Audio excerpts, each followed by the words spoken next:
You are listening to Super Yacht Radio. Welcome to Super Yacht Radio, to an interview in Monaco at the Yacht Show 2025. Today I'm here with Mr. Faruk. He is the Chief Marketing Officer of Feadship Group. As Feadship Group is one of those companies who builds the most and highest quality built yachts in the world, it is an honor to me for the Super Yacht Radio to have you here in the interview. Thank you very much for your time, as it is very valued, I know that. And I appreciate that we can have this interview and we'll have some questions. Hi, Faruk. Hello and welcome in our little humble setup. Thank you for having me. The first thing that I would like to start off with is we actually don't build yachts. We build Feadships. That is a very important distinctive element. Tell me about what is the differentiation, because it does make a difference, but what is it? So I think we have to concentrate on a few major themes that define Feadship. What a lot of people probably don't know is that we have a very long family history. The company is founded on two families that go back more than 175 years of existence. Long time. What that means is a family company by its core has a long-term vision, has an emotional embedded input in the company. And that's translated in all the people that work for Feadship, all the legacy of craftsmanship that goes into the boats that we build, this obsessive behavior of literally delivering the best quality, the best craftsmanship. And this is something that is not only incorporated as a culture, it is a lifestyle suddenly. So family company first, and then collaboration. I think that's the second ingredient that makes us stand apart. Why do I mention collaboration? A lot of people probably are not familiar with the fact that the name Feadship is an acronym. Okay. And it stands for First Export Association of Dutch Shipbuilders. That's what Feadship means. And why is that name? It's because after World War II, two families decided to collaborate. Actually, seven families decided to collaborate. Seven companies that were building yachts, and one of them was a naval architect. And they decided, because they couldn't sell in Europe, Europe was all broken during World War II, and they decided to start building under the brand name Feadship to export to the American market. Okay. That's how it started. That collaboration resulted in only the two shareholders now that have grown to, in a good way, compete with each other to deliver the best. And by collaborating on a branding and a shop window element, they were able to really invest heavily in simply being the best. Well, that's one component of collaboration, so that's us. But we have a DNA, and our DNA says everything about our benchmark positioning on the field of innovation. It says everything about craftsmanship, Dutch honesty, and so on. But the center of our DNA, it says one thing. It says, together, we build an amazing experience. So it's about the teamwork. Teamwork with the client and the client team. Wow. Because we cannot do this with our clients. Our clients have visions, they have desires, they have intention that triggers us, challenges us to collectively really invest in creating that vision. And they come to us most of the time because we're probably the only ones that are able to do it. Yes. In this show, we were supposed to be having Breakthrough, which is a 118.5 meter Feadship. Yeah. We have Valor in the show, and they are both brand new, but they are in their own field groundbreaking. And that's each and every time that when we deliver a Feadship. And I think the last ingredient that I do want to mention is the fact that Feadship builds custom. We call it pure custom creation. Pure we have custom creation. We have a special word for it, actually. Okay. The word is Old English, and it says uniquity. You know what uniquity means? Tell me in your words. It's uniquity means the state of being unique. And I'm going to explain why that is, because it's a philosophy.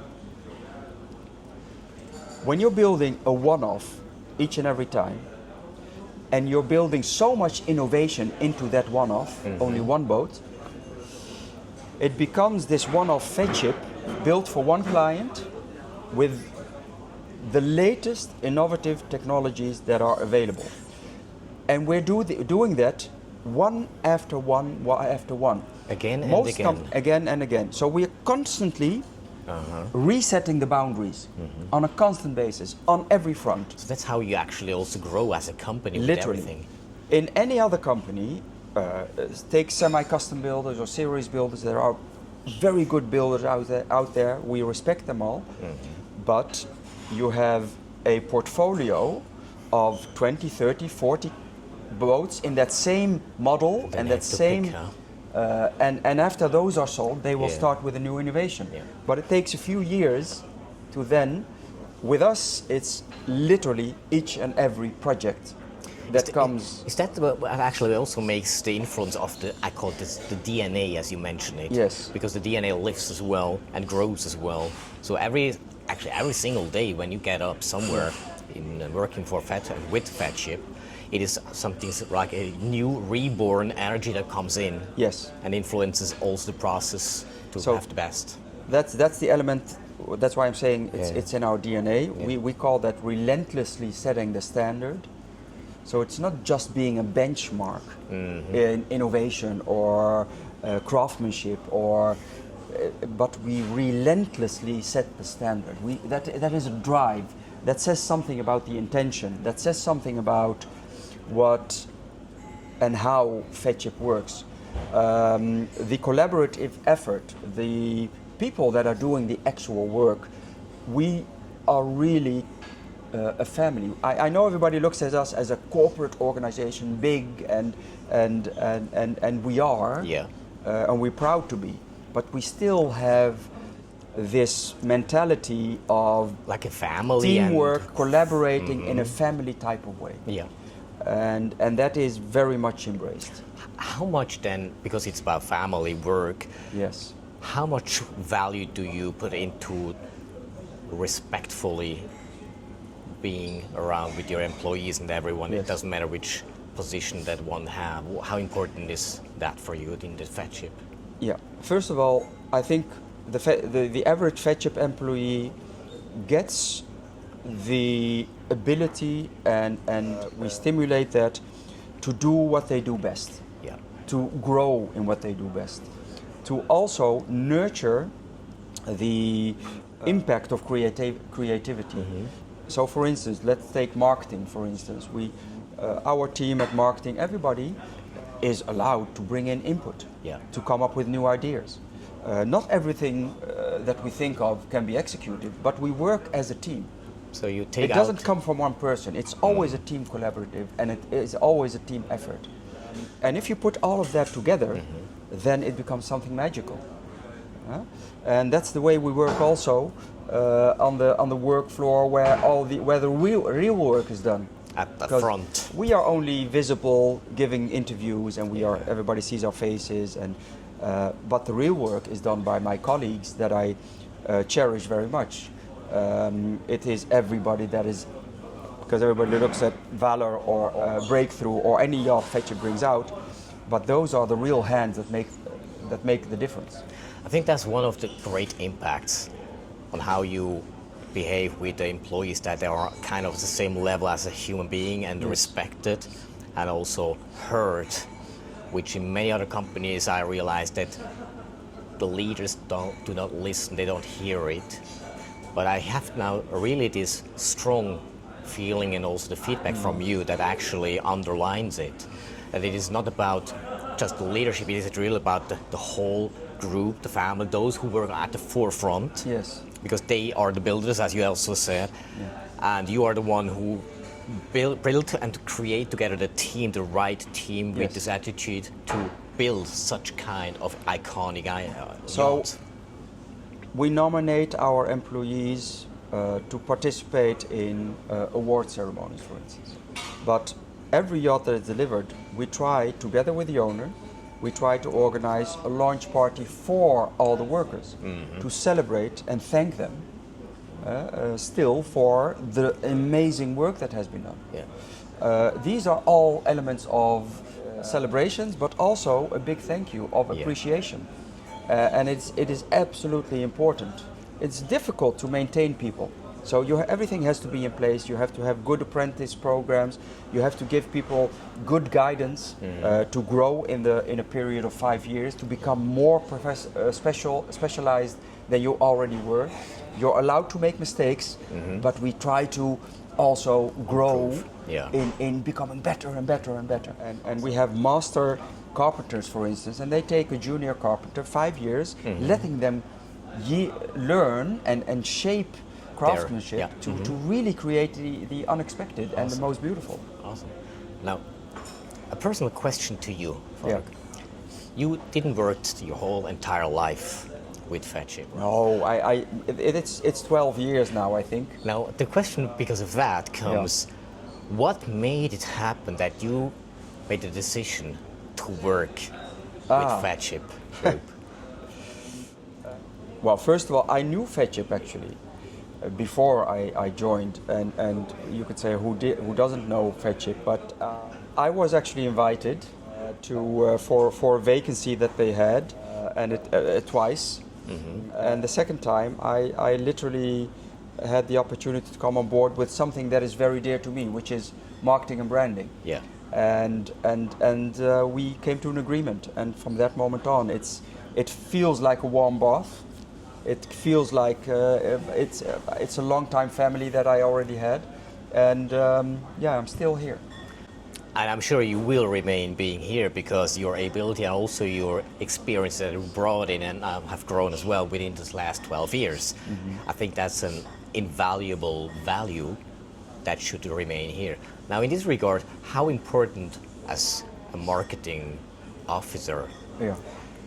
how important is a great communication in your perspectives, in your words? So what you see, first of all, I want to give kudos to all the companies, because I think it serves the purpose.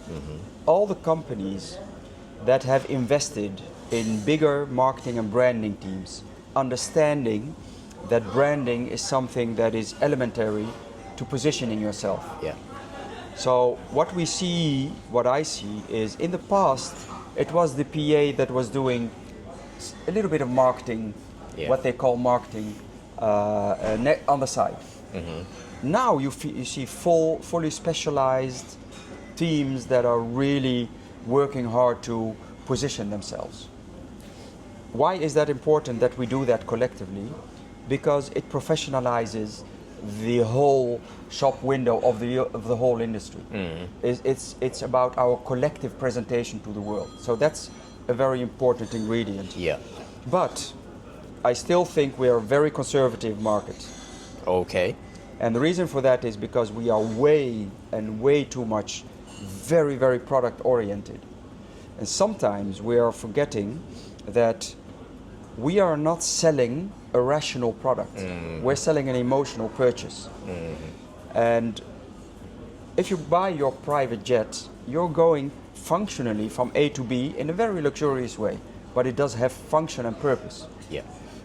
In our case, it's 100% passion. The feeling. So you have to tap into that sense of passion, sense of desire, sense of customer journey to get there. If you're able to touch upon those emotional aspects, then you can make a difference. I have many examples of what I mean with that, but you're probably going to ask them. But Yeah, well, as an example, when you talk about emotions, I mean, the ship as our boat as such is material, yeah, but it is about the design. Not only the design, but also the made-up. By the way, because you mentioned DNA, there is something that comes into as well as an emotion that is not tangible. yeah. How do you bring that part across to Yes. a client? Yeah. So I think I will take one example. You've seen Breakthrough. Yes. She's sailing, she's at anchor outside. She was supposed to be here in the show, unfortunately she's not. But Breakthrough is almost a 120 meter yacht.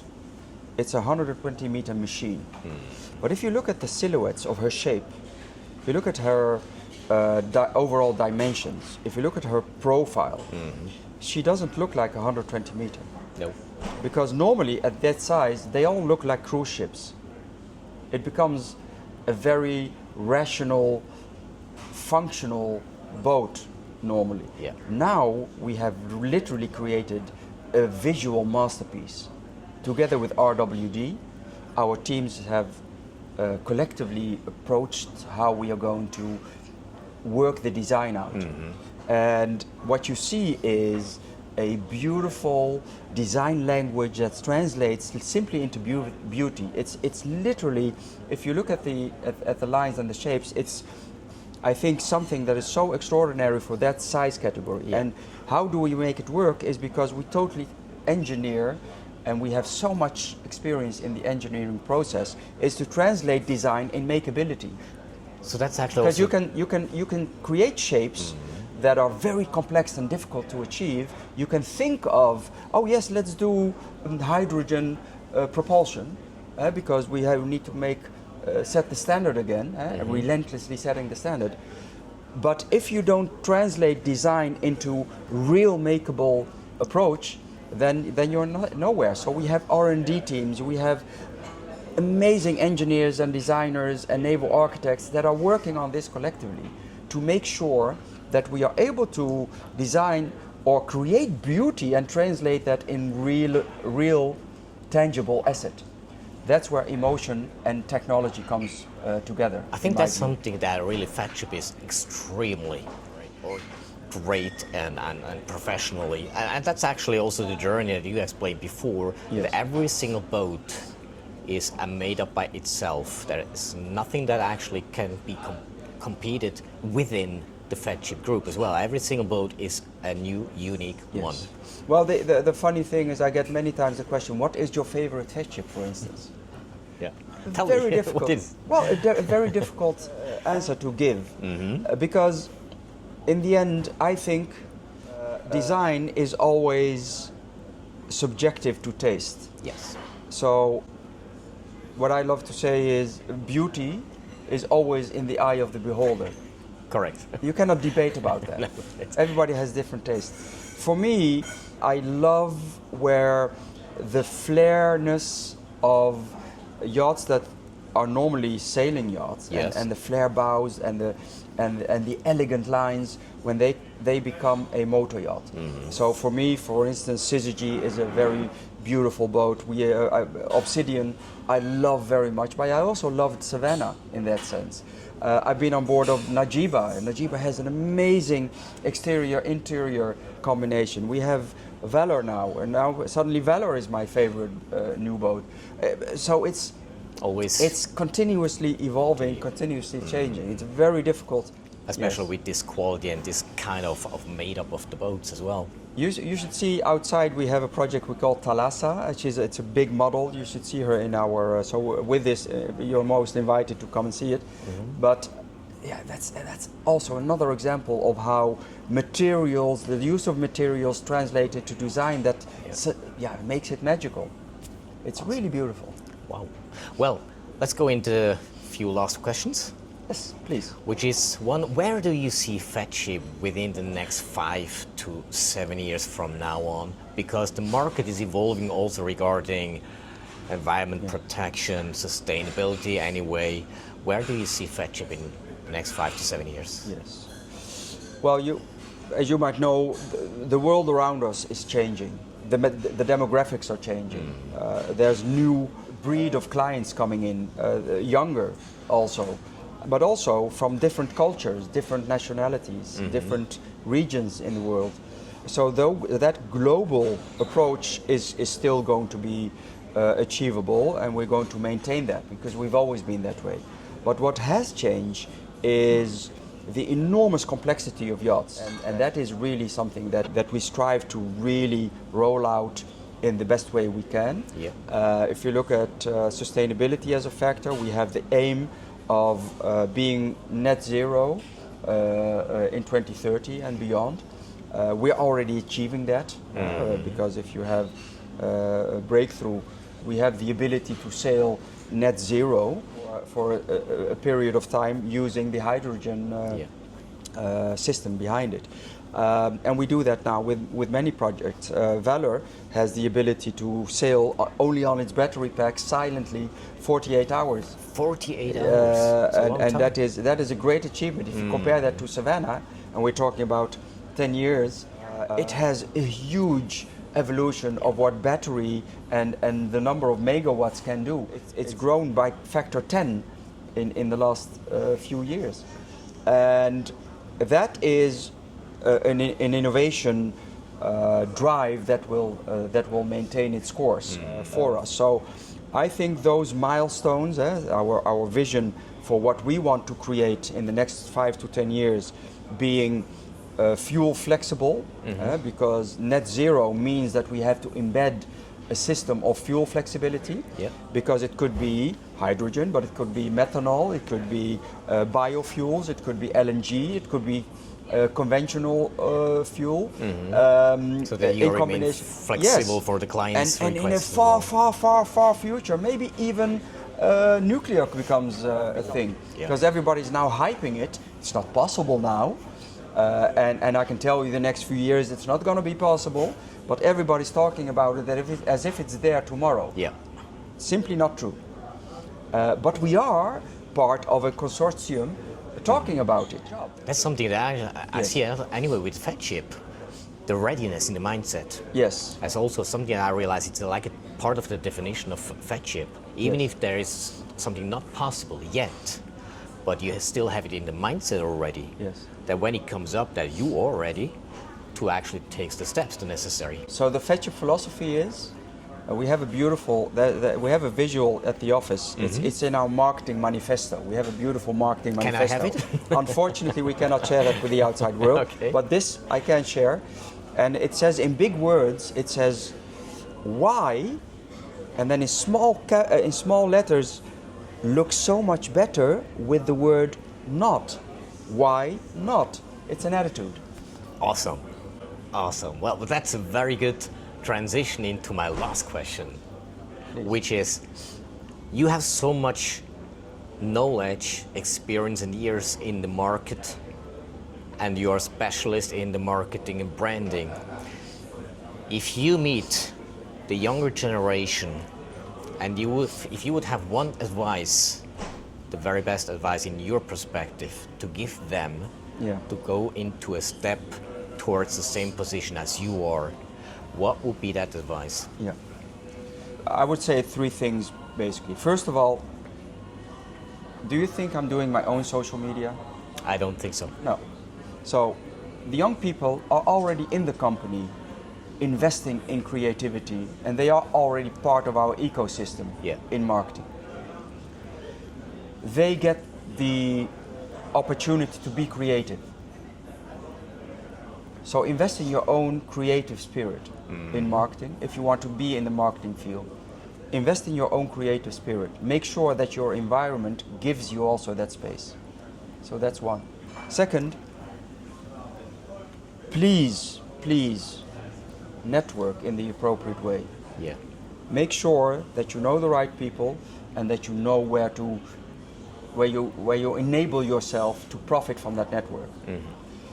And probably the third point that I would like to make, and I've said this many times before, have the patience to learn and become better. Don't think that in just a very fraction of time you are suddenly going to pivot yourself into. Take the time. Yes. And while you're taking the time to be creative, to make yourself better, try to enjoy the ride in the meantime. And this is the most amazing industry to be able to do that. And of course you have your challenges. Everybody has things that they encounter. But if you put these three together, I think, for the young generations, you'll get there. Wow. Well, here you have it. If you listen to this interview, those 3 points of advices from Faruk, take those into consideration when you want to grow in the marketing and branding and become also a chief marketing officer in such a famous and great and awesome company like Feadship. And I thank you very much, Faruk. It was a pleasure. Thank you. And looking forward to have another meeting somewhere, sometime again, with different perspectives and maybe also a new next achieved result. Yes. It was great Pleasure meeting you. and thank you. And see you soon. Thank you. Thank you Have very a much. good day. To the listeners, stay tuned. There will be more about to come with Feadship. Thanks. You are listening to Super Yacht Radio.